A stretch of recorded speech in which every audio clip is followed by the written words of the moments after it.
Pernah nggak sih kamu merasa rugi setelah membeli sesuatu? Atau mungkin kamu mau minta kenaikan gaji, tapi bingung harus mulai dari mana? Tenang, kamu nggak sendirian. Banyak dari kita yang merasa canggung atau bahkan takut saat harus bernegosiasi. Padahal, negosiasi itu adalah skill penting yang kita pakai setiap hari loh. Mulai dari tawar-menawar harga di pasar, diskusi dengan pasangan mau makan di mana, sampai urusan besar seperti negosiasi kontrak kerja.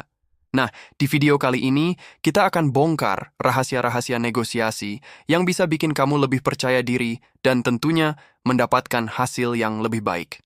Siap? Yuk, kita mulai. Rahasia pertama dan yang paling fundamental adalah riset, riset, dan riset. Jangan pernah masuk ke dalam sebuah negosiasi dengan tangan kosong. Misalnya, kamu mau beli mobil bekas. Sebelum ketemu penjualnya, cari tahu dulu harga pasaran mobil dengan tipe, tahun, dan kondisi yang sama. Cek di berbagai platform online, tanya ke teman yang paham, atau bahkan datangi beberapa showroom lain. Dengan data ini, kamu punya patokan yang kuat. Kamu jadi tahu mana tawaran yang wajar, mana yang kemahalan. Informasi adalah kekuatan. Semakin banyak kamu tahu, semakin kuat posisimu. Ini berlaku untuk semua hal ya. Mau negosiasi gaji, kamu harus tahu standar gaji di industrimu untuk posisi yang sama. Mau negosiasi proyek? Kamu harus tahu harga pasar untuk jasa yang kamu tawarkan. Jadi, jangan malas riset, ya. Selanjutnya, rahasia kedua adalah pahami apa yang kamu mau dan apa yang mereka mau. Sebelum mulai negosiasi, coba deh duduk sebentar dan tulis. Apa hasil ideal yang kamu harapkan? Lalu, apa batas minimum yang bisa kamu terima? Ini penting banget biar kamu nggak gampang goyah dan akhirnya menerima penawaran yang merugikan. Tapi, yang nggak kalah penting adalah mencoba memahami apa yang diinginkan oleh pihak lain. Apa sih tujuan utama mereka? Apakah murni soal harga? Atau mungkin ada hal lain yang lebih penting bagi mereka? Misalnya kecepatan pembayaran, kualitas barang, atau mungkin jaminan jangka panjang.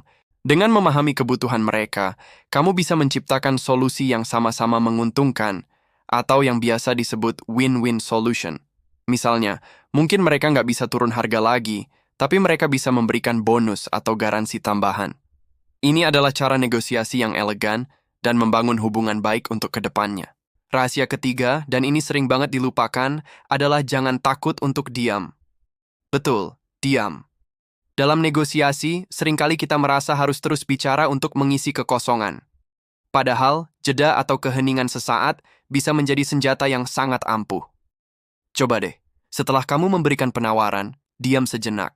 Beri mereka waktu untuk berpikir dan merespons. Keheningan ini seringkali membuat pihak lain merasa sedikit tidak nyaman dan terdorong untuk bicara.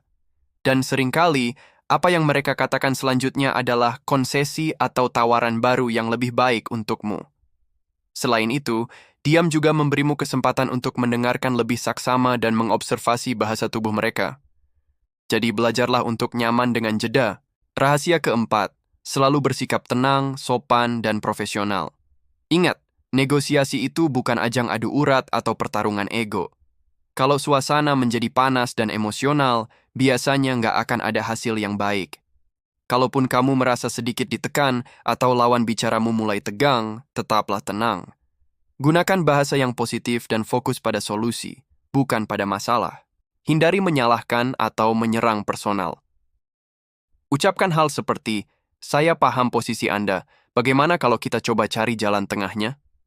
Sikap yang baik dan hormat bukan cuma bikin proses negosiasi lebih lancar, tapi juga menjaga reputasi dan hubungan baikmu dengan pihak lain.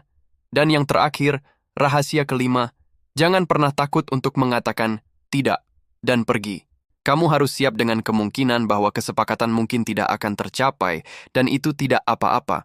Kalau penawaran yang diberikan jauh di bawah batas minimum yang sudah kamu tetapkan, jangan memaksakan diri. Mengatakan tidak dengan sopan dan meninggalkan meja negosiasi justru menunjukkan bahwa kamu menghargai dirimu sendiri dan punya standar.